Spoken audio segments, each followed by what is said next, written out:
Are you good in bed? Here to speak your first language. Okay, I know, but I'm talking. Everything is all about sex. This whole experience is about sex. Stephanie's her own woman. It's like her and I, we don't even know if it's romantic yet or something. We're just vibing. The new Cronenberg, embering images in his spoken word, welding a vector to jet propel me out the multiverse.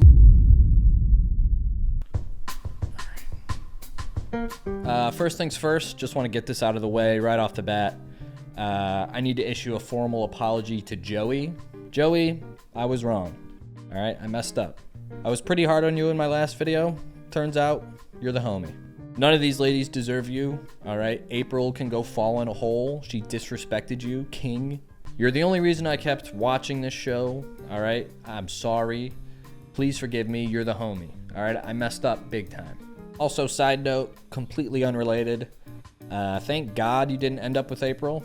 You really got me out of a pinch there. If one of these ladies falls in love with Joey by the end of the show and they have an official relationship, I will eat a shit sandwich live at twitch.tv/longlivespoons. Now that that's out of the way, what are we all doing? Why am I watching this show? What the hell are we doing? I'll sit down to watch this, and I swear every time my eyes will like glaze over and my brain will go into rest mode or something, and I'll have this blank stare just for an hour straight. Just whenever I'd sit down to watch it, my brain would start thinking about all of the other things I would rather be doing, which at this point was just about anything. I would rather be doing anything. I could be outside with my dog, having a good time. I could be doing dishes. I could be filing my taxes. I could be walking down my stairs. I could be sitting on my couch staring at a blank TV screen.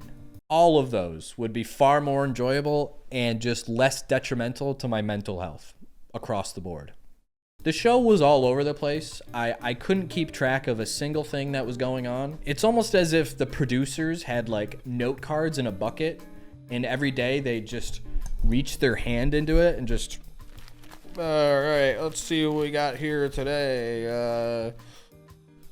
All right, let's add new people and then just send them home the next day. Fly them down here, give them zero chance at winning, and just send them home. It was crazy. This mom and son came on the show. They were the most normal, polite, respectful people, like real suburban meat and potatoes folk. Not cut out for reality TV whatsoever. They had like maybe 2 days of dumb challenges and forced interactions, and then they were sent home because they didn't make any real connections with anybody. It's like, yeah, no shit, they're not gonna make any connections. These very normal, polite people got thrown into a house full of psychos who had already been making connections for like, I don't know, a week maybe. And then it's like, oh yeah, well, it didn't work out because you guys didn't step on anybody's toes because you weren't assholes. The son very politely went after one of the moms who hadn't made any connections with anybody because he's a gentleman, and he took her through this like nice cactus garden, a nice little walk under the stars, told her about different cacti types and information about cactuses. He's a nerd. He's very nice. Not all cacti are green. And the mom is just like, well, when are we gonna make out? You see me struggling there? That's me thinking about the kiss. The mom of the son, who is also very nice, I think the last episode she was on, she was just completely absent from the episode. The only time she was in the episode was when she was kicked off at the end. Both of these people had no point on the show. It was pointless. The poor son went down on some fruit and dipped. That was his 15 minutes of fame, going down on a pomegranate. It's almost as if the producers are sitting back there just railing cocaine, just trying to speedrun all these relationships. Okay, these two aren't working out. They aren't talking to anybody. All right, kick them out of here. Get them out of here. All right, bring in 2 new people. Okay, the mom is too nice and the son is a huge dork. Send them home. Okay, kick everybody else out too. Fuck it. Get them all out of here. I don't want to see anybody. Get everybody off the show. They're like, good job, guys. Good work all around. We nailed it. Riveting stuff. Beautiful episode. All right, what's our next idea? How about we bring their daughters into the mix. That could be pretty fun, I guess. I swear to you, I was watching the show, brain was off. I snapped back into reality for like just a split second. And all of a sudden, there are these mothers' daughters sitting on the couch with all of them. What is happening? What is this show? Why are their daughters now hitting on these guys? Joey is now getting Paula's daughter's number. What is going on? Bring the dads in here. Bring the rest of the siblings, the cousins, the extended family. What's the difference? Why not? I wasn't quite sure what the show is building to when I started watching it. I don't know what I expected. I was kind of hoping for like a pizza party at the end with everybody. They all just sit around and go through a sheet of pepperoni together as couples, just chowing on some like meat lovers deep dish with like saucy napkins all over the place. That's a better ending than what actually happened. That ending would have been sweet. All they did at the end was write notes to each other and make very vague promises about whether they're gonna stay together as a couple on the outside, back in reality.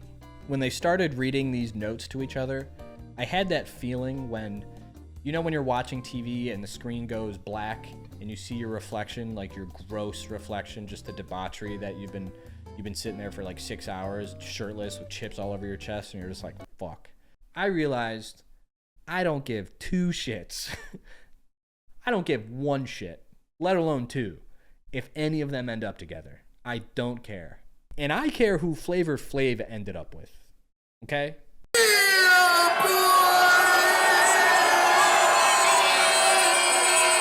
Gabriel and Steph got together. Whoa.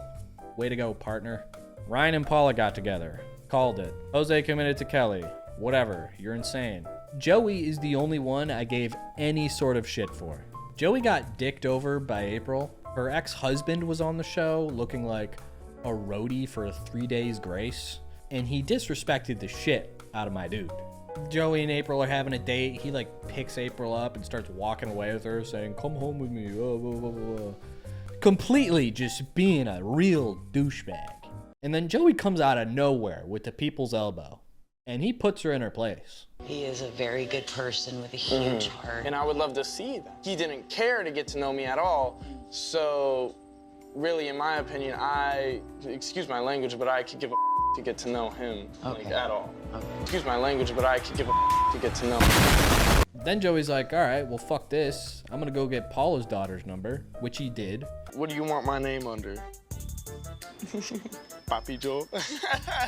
While Joey is laying on the charm and snagging the digits from Paula's daughter, there's a shot of him pouring Red Bull into the wine glass. And he's sipping on Red Bull while he spits his game. And then after all that, Joey's like, you know what? It wasn't her fault. I forgive her. It's just her ex-husband. And then April dumps him anyways. Like a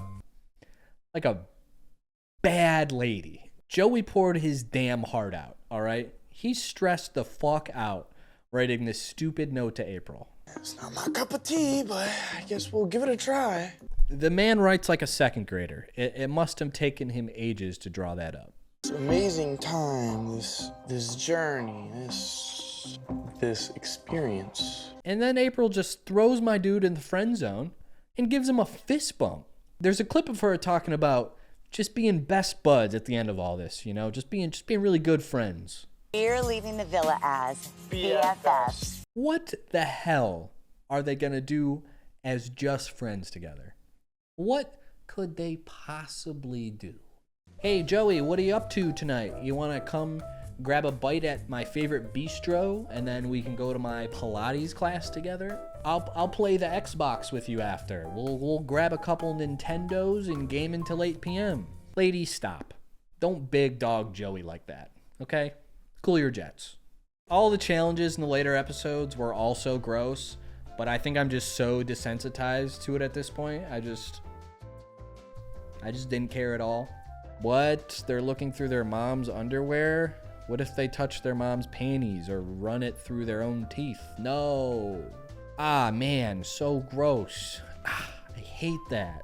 Ah, no. Dude, they're massaging their own mothers? What? Come on. That one's actually pretty hard to pretend like I wasn't bothered. I feel like I didn't sleep for like a week after watching that one. That was like watching a cartel beheading video. If this show was in 480p, I probably wouldn't be able to tell the difference between the two. And Gabriel, oh sweet Gabriel. I mean, I'm happy for him. You know, he ended up with somebody. He ended up in a relationship. That's great. I'm stoked. He found his milf.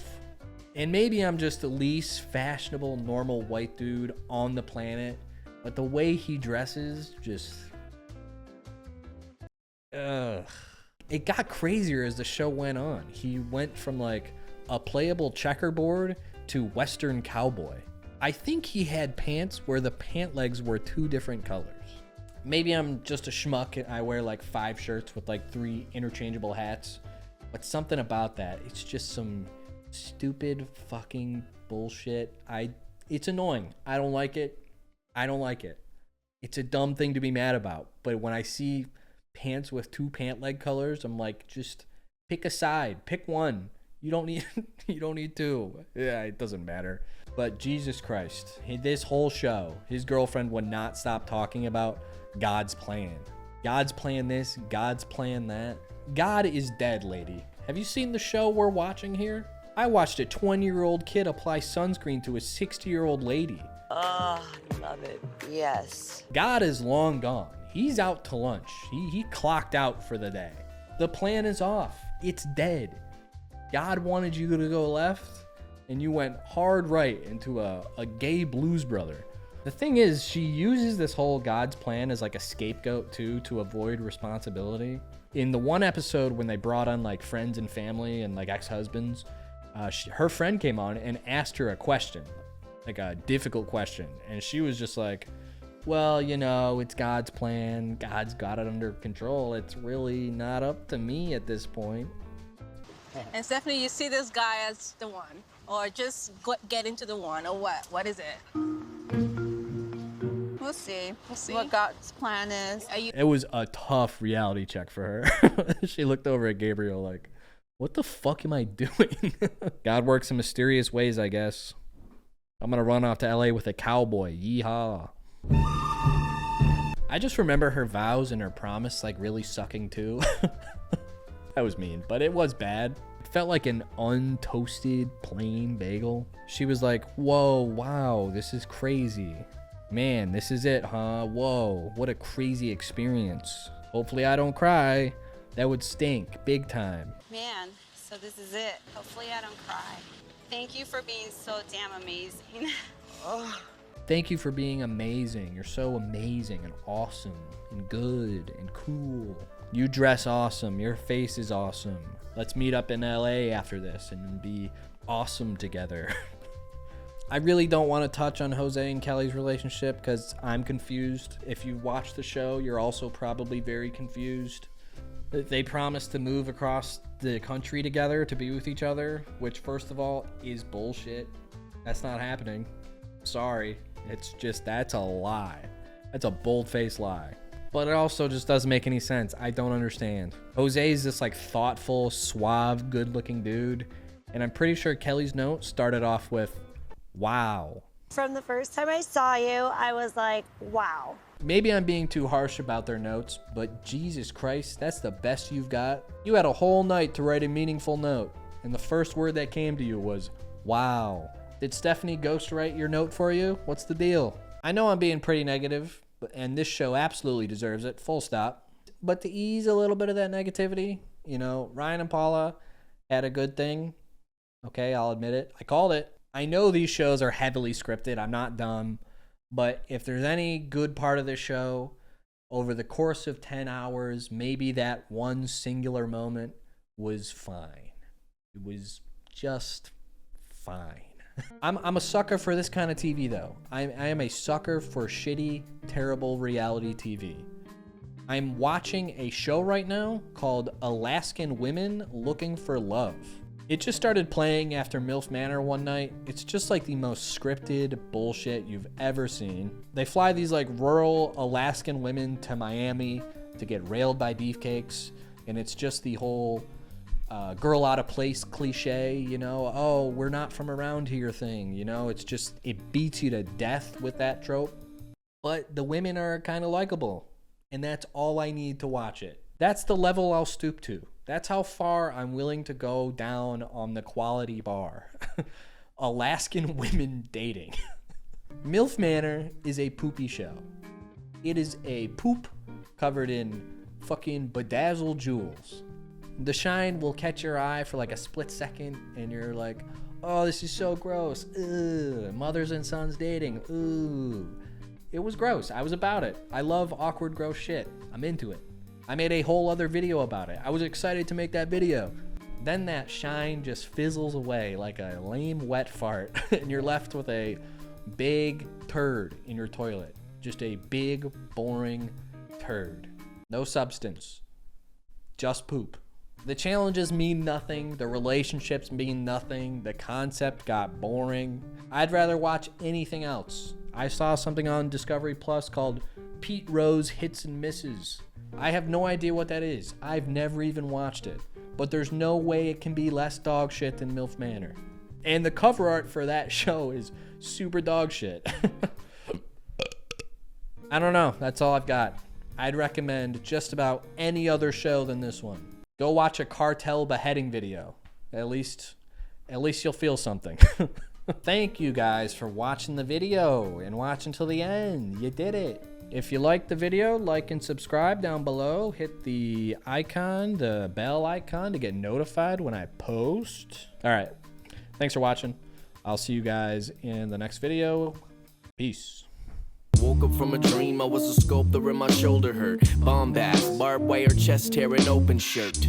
Salts of earth, I can take us all to church, or I can take a dose of this potion to split me open. Mr. Potato Head, I'm covering an updated machine for me to rage against. Straight from a sacred text. Bumping disco dust right off the razor's edge. Spike gloves, cyberpunk pope on a showboat.